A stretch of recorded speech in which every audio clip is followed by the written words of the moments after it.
so much for joining us today on Feelin Good, sponsored by Warren County Community Services. I'm Shelly Abrams, your host, and I'm delighted.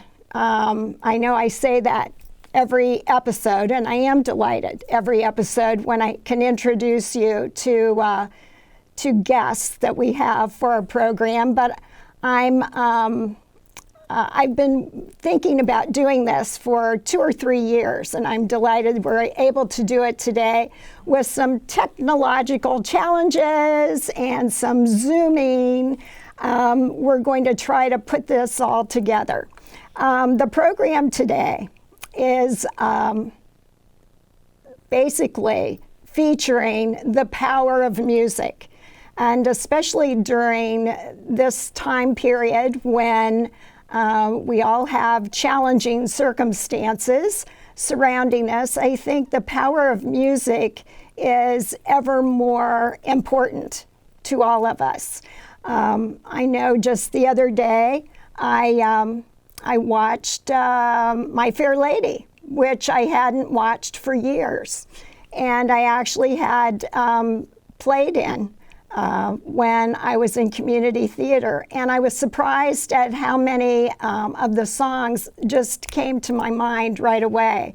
And it kind of shows how music becomes, I think, part of your brain chemistry and your memory forever. So at this time, I'd like to introduce to you Greg Daniel, who is a graduate of my high school, Shelby High School in Shelby, Ohio, and Shar Whitaker Pope, who is also a graduate and classmate of mine from the class of 1969, Shelby High School in Shelby, Ohio. Welcome, Greg, and welcome, Shar. It's great to be here. Thank you, Shelly. I'm certainly glad to be on your program. I've listened to several issues of it, back issues of Feelin Good, so I'm glad to be on it finally. Very good. Well, let's start with Greg, who is actually calling in on my phone, on my cell phone, from his home in Columbus, Ohio. Greg, tell us a little bit about your background and your connection, your earliest connections that you can think of related to music and the impact music has had on your life. Well, I was born in 1952. I was born 3 months early, lost most of my vision then. I was a partially sighted person till I was in first grade, but my first exposure to music came in my 10 years attending the Ohio State School for the Blind. Music was a big part of almost our daily life in the classroom. We had singing, and I had 6 years of piano there and 1 year of organ. I learned how to play my cornet there and spent a year in the playing third cornet in we had a British style all brass and percussion band in the high school there. So I was a freshman year, was my last year there, and I spent playing the band there. Then we had a mainstream program with a local high school here in Columbus, Whetstone High School, in which I was enrolled to be a part of my sophomore year. My parents, having encouraged me and backed me in attending the School for the Blind for 10 years, finally said, why don't you come home to high school? And that meant leaving friends here and all that. I wasn't sure how that was going to work out, and that's how I came to Shelby as a sophomore. And my first exposure to music there was I was asked if I wanted to be in the marching band. I didn't know anything about marching as a blind person, so but was my first day, which was August the 19th of 1968, which was Shar and Shelly's senior year, was my first day at band rehearsal. And the big important thing about that was that from then on, I was not just known as, oh, that was the blind guy in my algebra class or my Latin class or my English class. But then they knew me as not only that, but, oh, I know that he's my friend and my blind friend from marching band, concert band, choir, glee club, chamber ensemble, you name it. So I was forevermore not just a person they knew from school and they bump into in the hallway here and there and eat lunch with and all that. I was a part of the school right off the bat from in the musical sense. And then after I graduated from Shelby, and I marched my senior year all the pre-games and half times. I wanted to go to Ohio State. That's the only college I ever wanted to go to, and my brother had gone there, so I went there. And actually, I lived in the Stadium Scholarship Dorm, which is the largest, probably the largest dorm in the country, except for maybe Bancroft Hall, the Naval Academy. That one's most assuredly larger, but so I lived there, and then I decided, well, I'd try out for the marching band, and I did, and was a member of that for 4 years, and 5 years in the military band at Ohio State too. And since then, I've played in the alumni band for 46 years, and am also the chairman of a smaller group that plays for wedding receptions and other fundraising opportunities to raise money, to raise money for the students now and down the road as far as scholarships and instruments in the marching band at Ohio State. So that's a thumbnail sketch of my musical background. Well, you are so eloquent in reviewing your lifetime and your lifetime as it's connected to music. I'm sure our audience will see why I wanted to feature you on Feelin' Good, because every time I hear your story, and I learned some things today I didn't know about.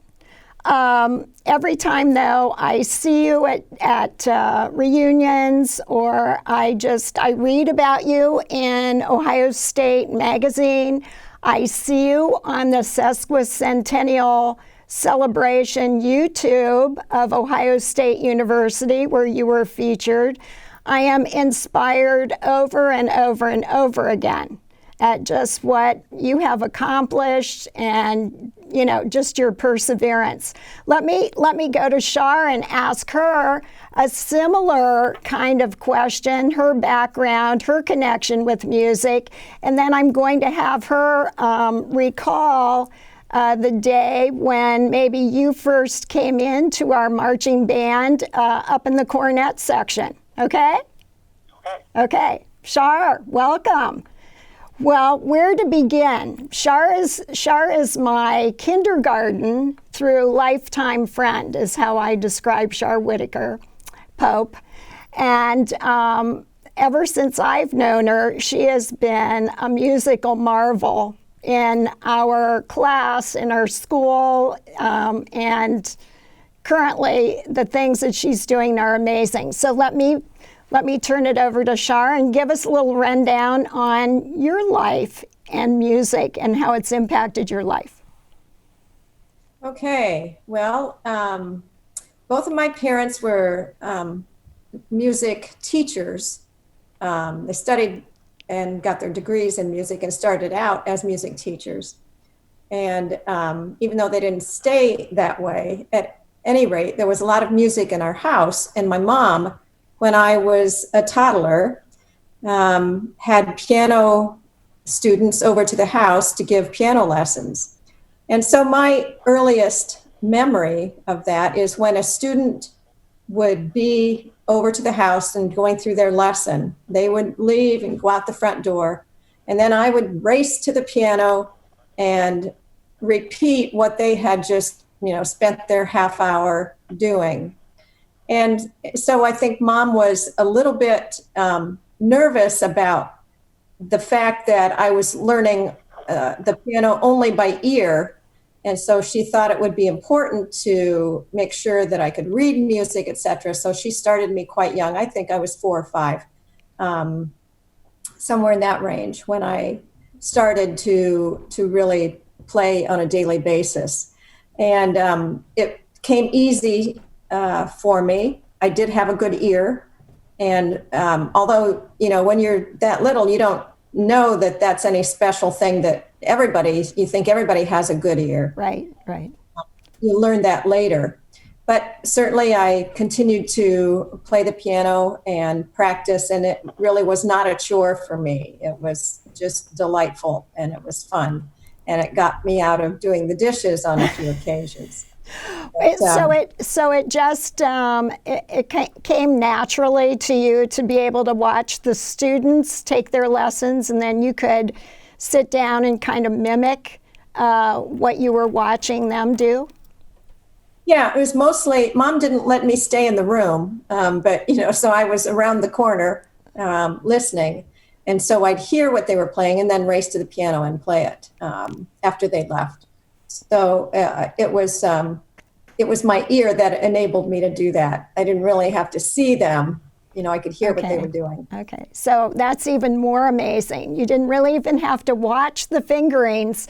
You just listened to what they were doing, and you could repeat it then.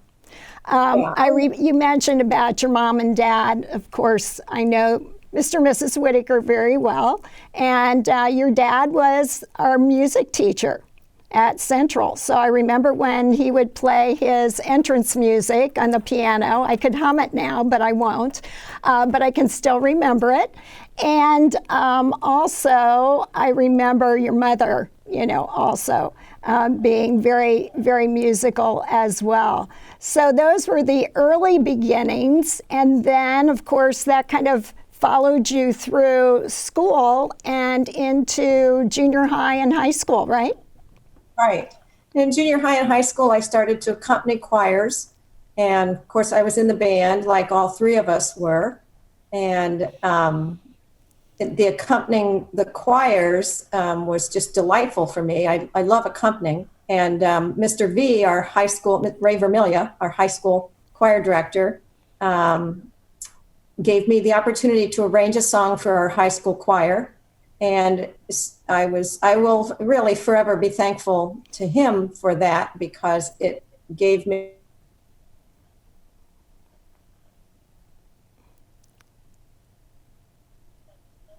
We've got a little freezing going on. Okay, go ahead. Keep going, Shar. It just froze. It froze a little bit. Yeah, okay. So I continued then to start to write some songs, and the music, of course, continued throughout high school. And in college, I was not a music major. I really did not want to teach music, but I was able to take piano lessons from the artist in residence at Miami University of Ohio. And so that was also a pretty big deal for me to learn a lot from him. And his name was David Bean. And that was quite a wonderful experience as well. And oh, by the way, Shar and I were freshman roommates.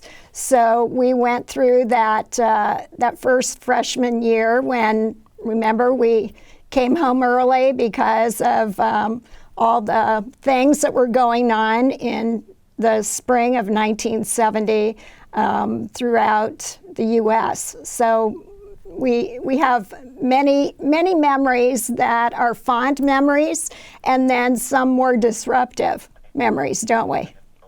Yes, absolutely. That was well.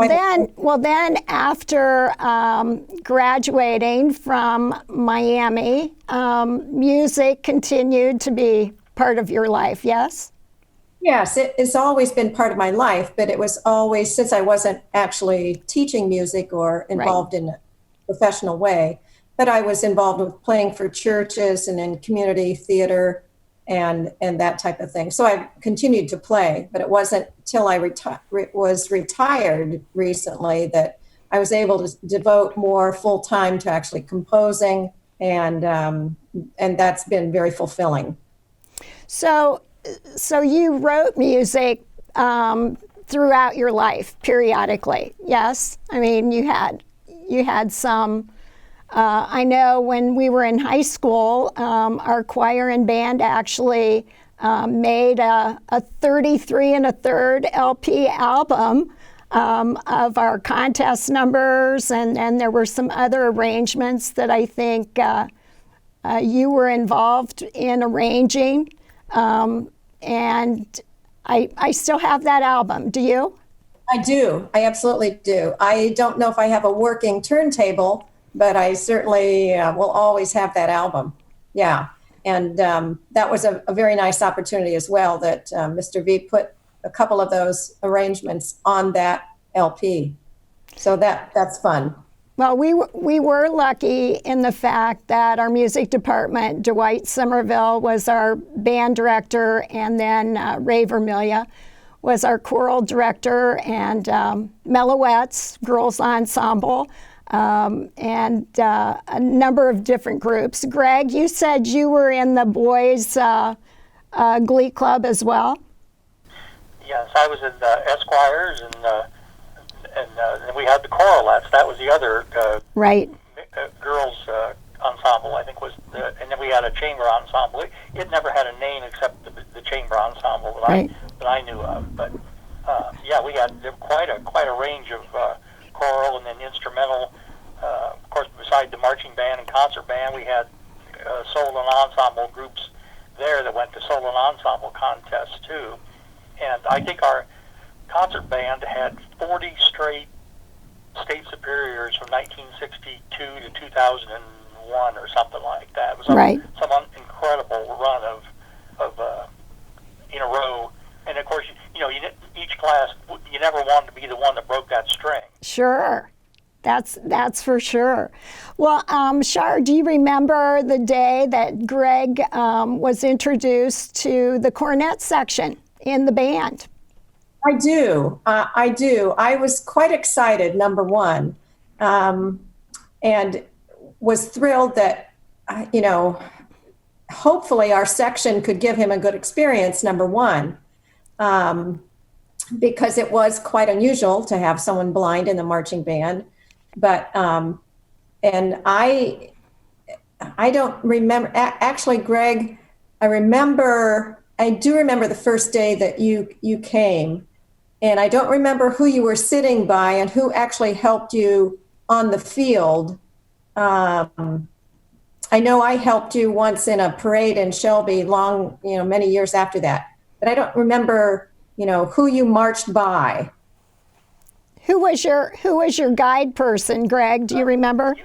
Usually for Kathy Racer was a year ahead of me, and Chuck Dean. I sat between those two in the second cornet section, and I marched in behind Kathy for 2 years until she graduated, and then senior year I don't remember who that was, but for whenever we came into the stadium, and the kids got accustomed to helping me on and off the field, or keeping an eye out for me on the field anyway. Right.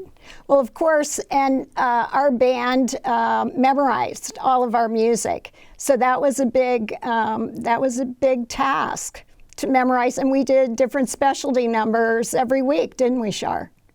We did, yeah. So it was a lot of music to memorize, and I do remember that. Greg certainly had a immense task before him to memorize the music, or maybe he could memorize it easier than I could. I don't know. But well, Greg, that's something I wanted to ask you. Since you were introduced to music early on at the School for the Blind in Columbus, I did not realize you had that much music background before coming to Shelby. How did all that work? Did you do it mostly by rote? I mean, you would just listen to the music enough, and then how would you transpose what you were hearing to fingerings and so on?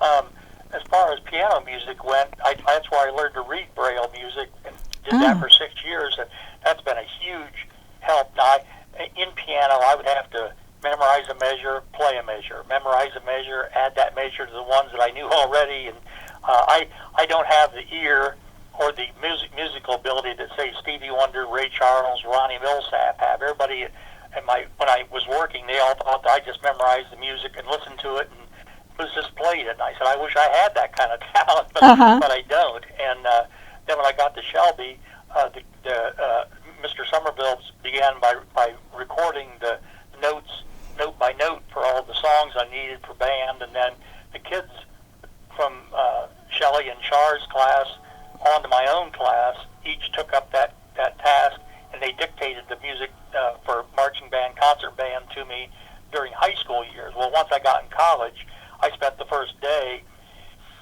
in marching band doing the same thing, and then the librarian said, well, we can do that. So I made them a chart. They didn't know anything about Braille music or Braille itself, and they spent the next 4 years, and actually one of them spent the next 20 years brailing my music by hand. Well, now I get it done.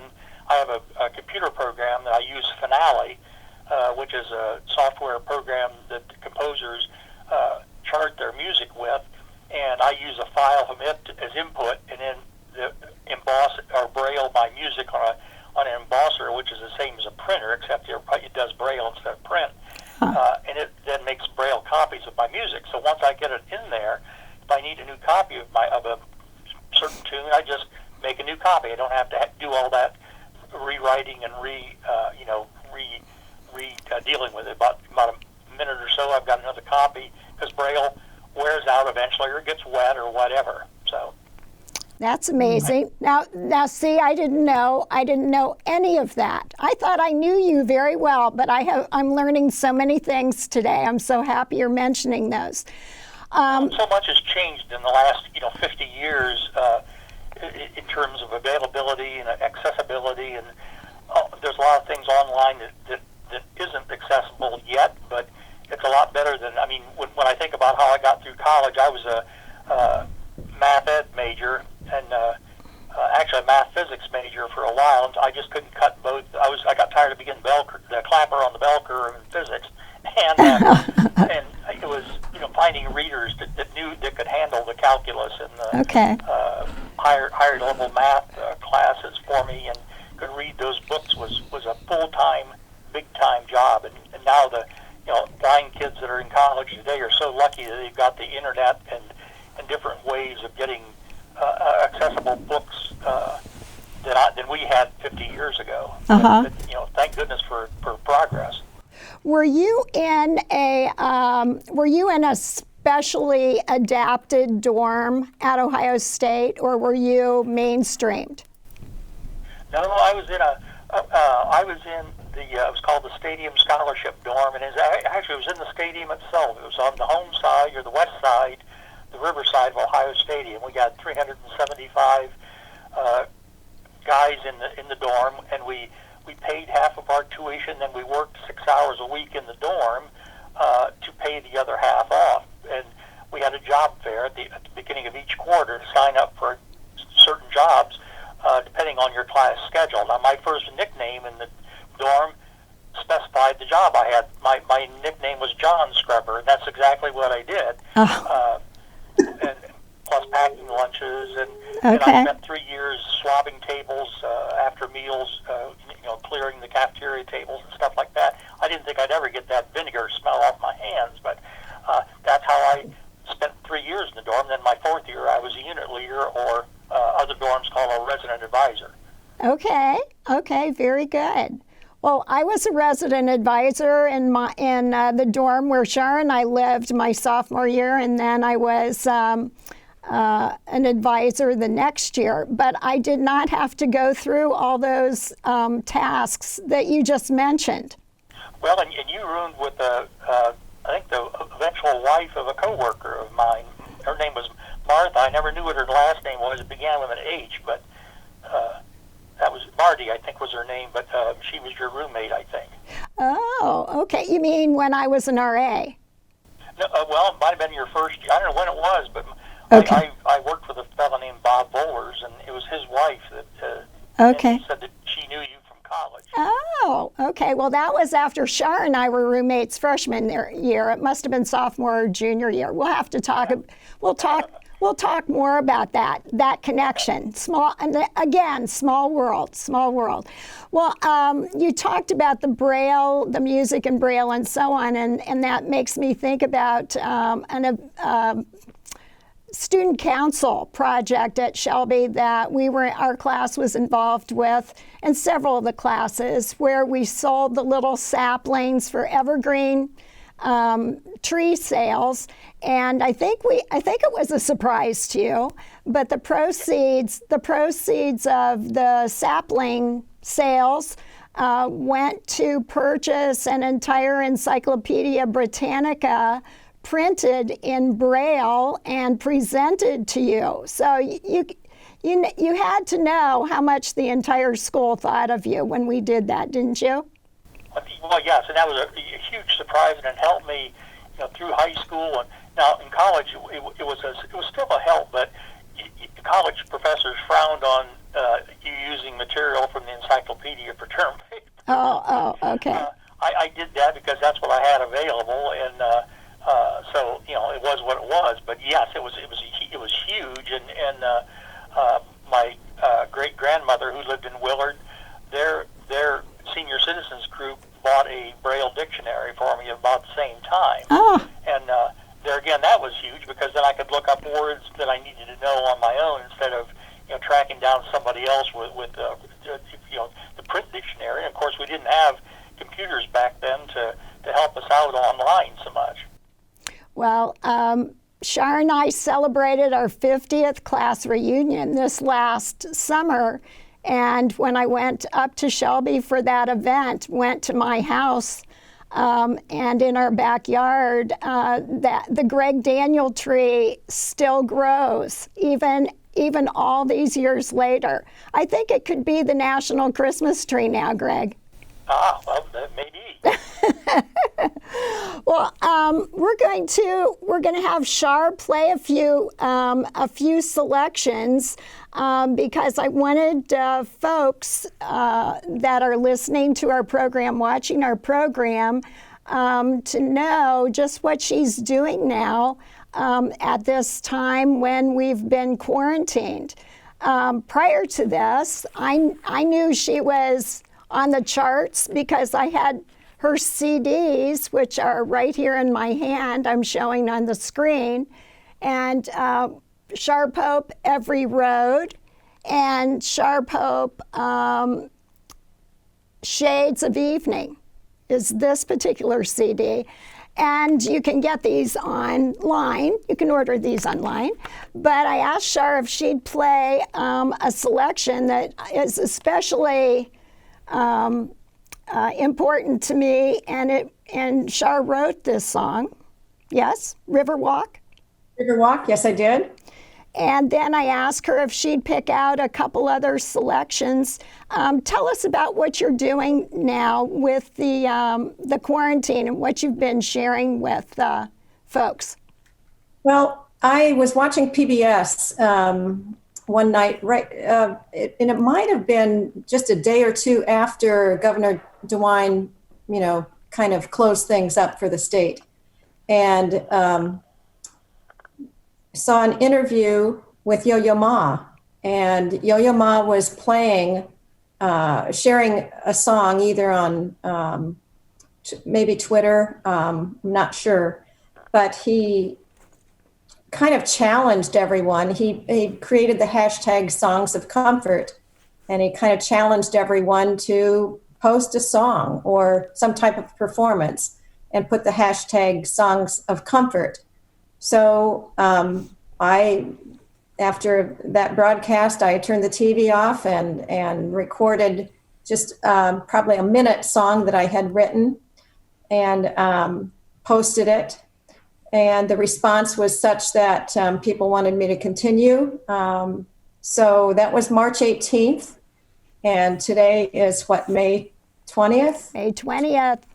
And I have posted a song on Facebook every night since and tried to include other friends and musicians. And it's been just a lot of fun. Well, we've appreciated it so much. So without further ado, why don't you go ahead and share with us Riverwalk, and then we'll talk a little bit more. Okay.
So that would be one of your songs of comfort. Bravo, bravo.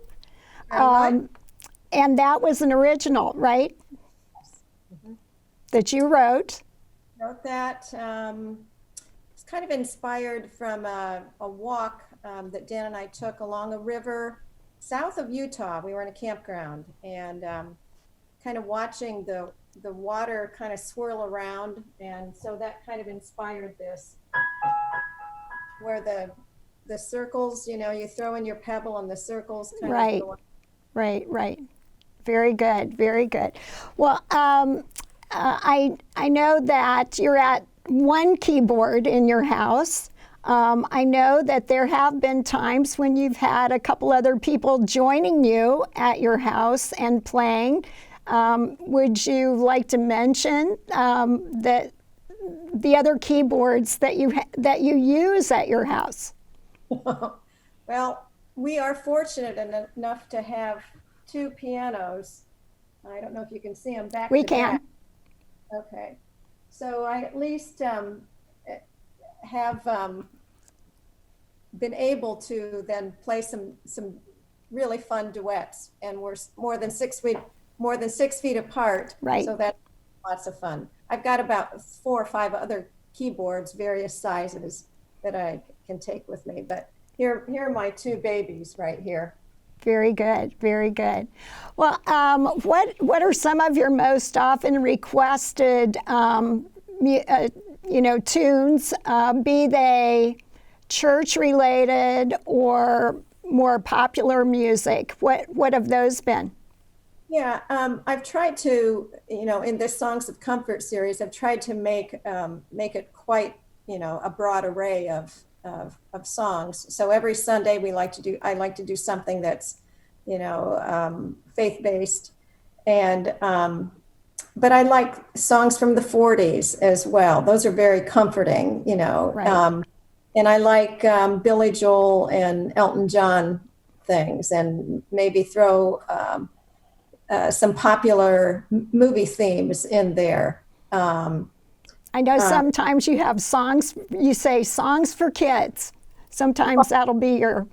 My tunes for toddlers. So played Rainbow Connection and Woody I forget it. The popular Toy Story. Toy Story theme. Very good.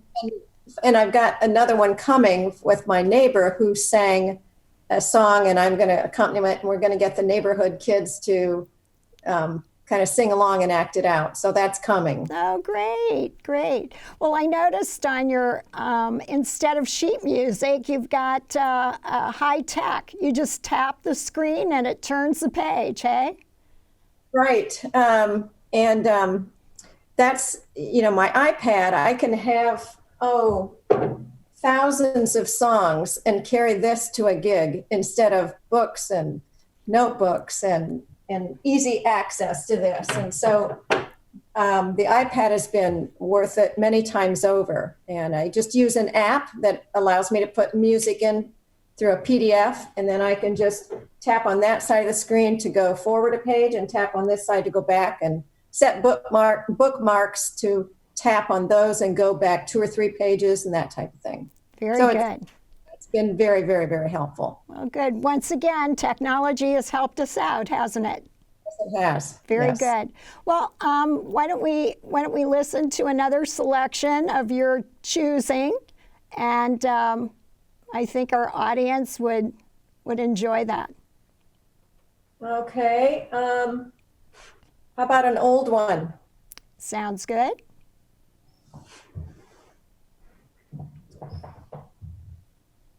Let me see.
nice. That reminds me of my mom and dad. My dad would start singing that. I would, that's how I learned an awful lot of the tunes from the 40s, because my parents played, I mean, they had all kinds of records, and my dad would play all those tunes and show tunes and so forth. So I've really, like you, enjoyed the music from the 40s as well as the music from our generation and so forth. So, well, maybe in closing, I'll have you play another tune and kind of close us out.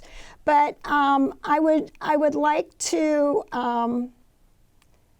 suggest to our audience that you're never too old to get started with piano lessons or any kind of instruments, correct? Or to get that instrument back out again, whether, Greg, it's a cornet, or if it's drums, or whatever, or even, like I say, even start taking lessons. Don't you agree?